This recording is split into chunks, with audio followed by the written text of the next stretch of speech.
All right, local swell trackers, Tuesday the 5th of August, and I wanted to start out with Iselle. She's a beauty. She's a hurricane, packing 120 knot winds, moving our way.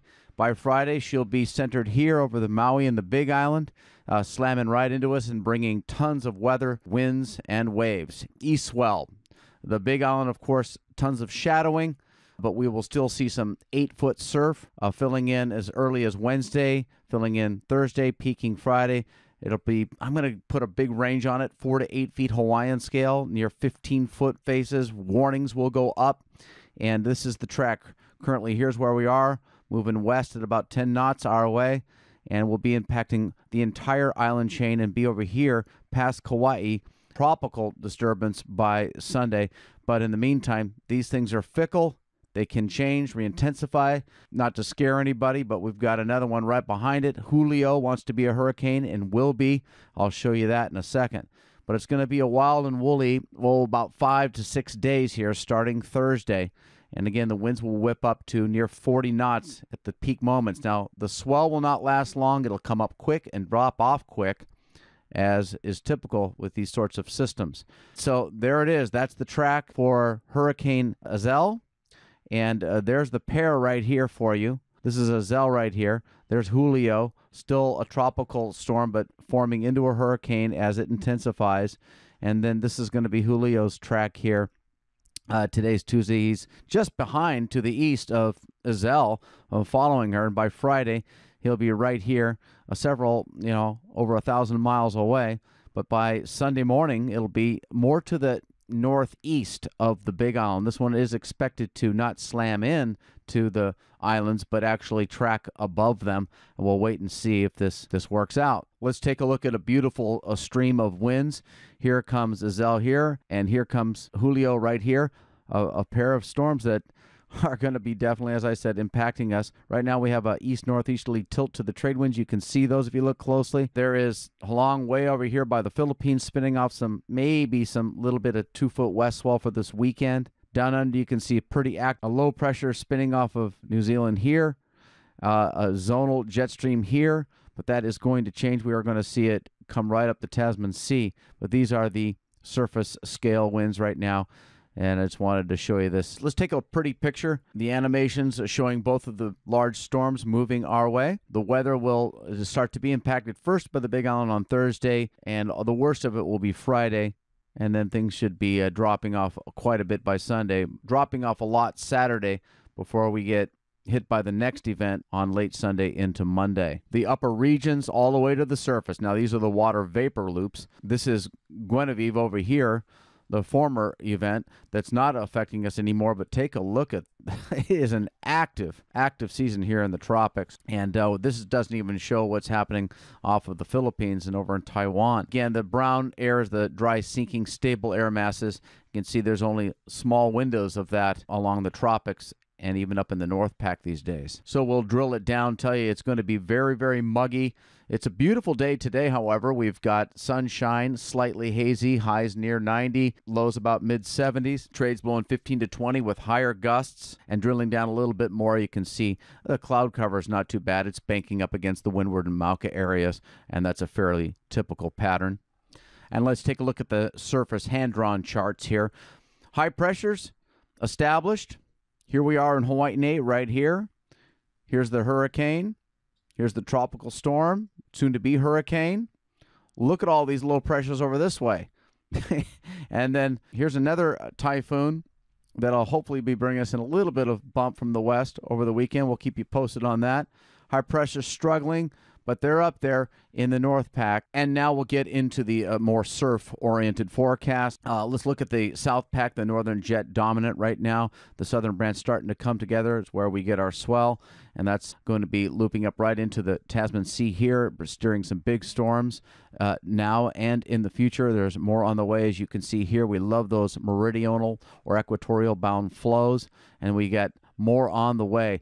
The Wave Watch 3 forecasts just a super active rest of August. And up in the North Pack, the jet is weak. It's up here above and then drops below the Aleutians and increases the chances that we actually get a little bit of a northwest swell later in the forecast period thanks to these troughs in the jet stream in the long haul. And again, the further out we go, the less confidence there is.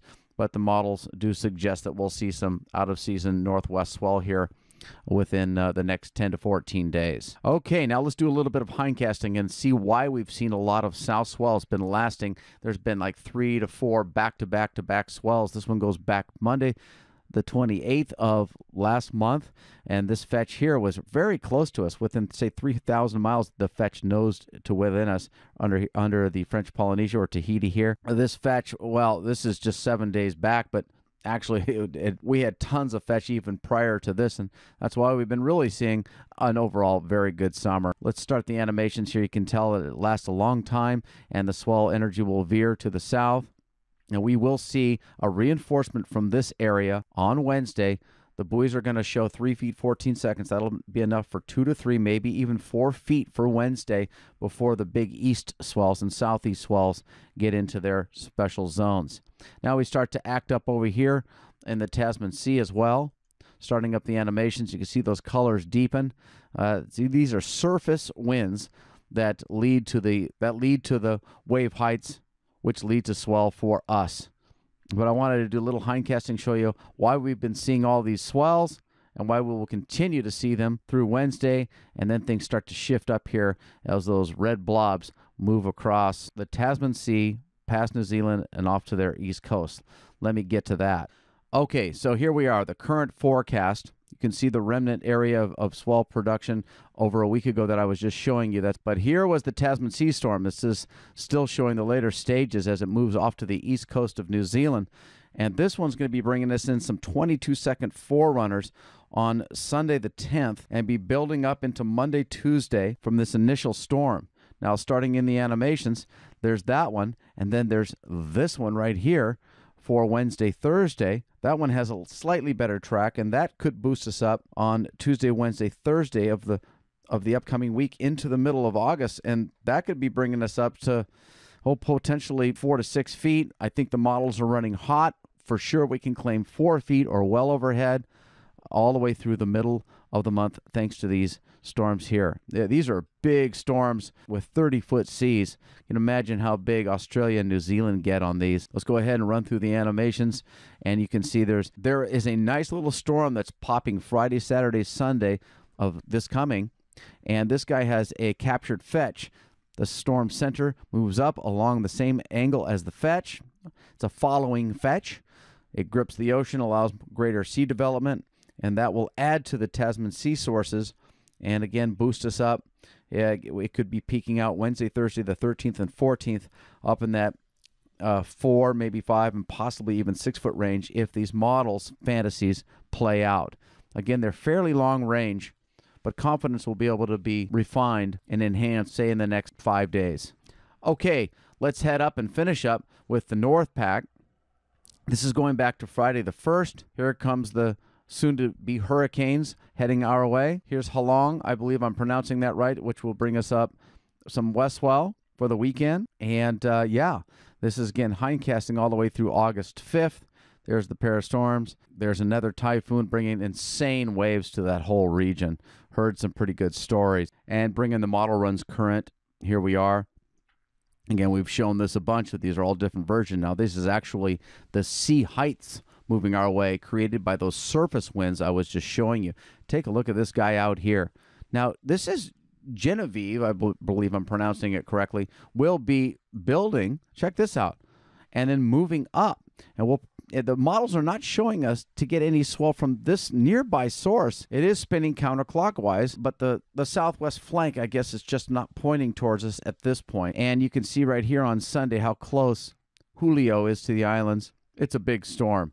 Hopefully, with the wind shear and the cooler waters, Julio will be downgraded from a hurricane to a tropical storm, just like his sister Iselle or will be. Furthering on the animations, just wanted to point out this storm that comes down in the typical fashion down from the Aleutians, and that puppy will pump us up in the 3-foot range for the country. We're expecting, I'm not sure exactly, but the middle of the month should see some 3-footers out of that, and we'll keep you posted. Again, it's very long range at this point. And we'll take a last look at the reflective loops, not showing much rain at all But that is really going to be changing here come Thursday, Friday, and Saturday, especially for Big Island and Maui. We'll keep you on it. We'll be back next week right here. Aloha.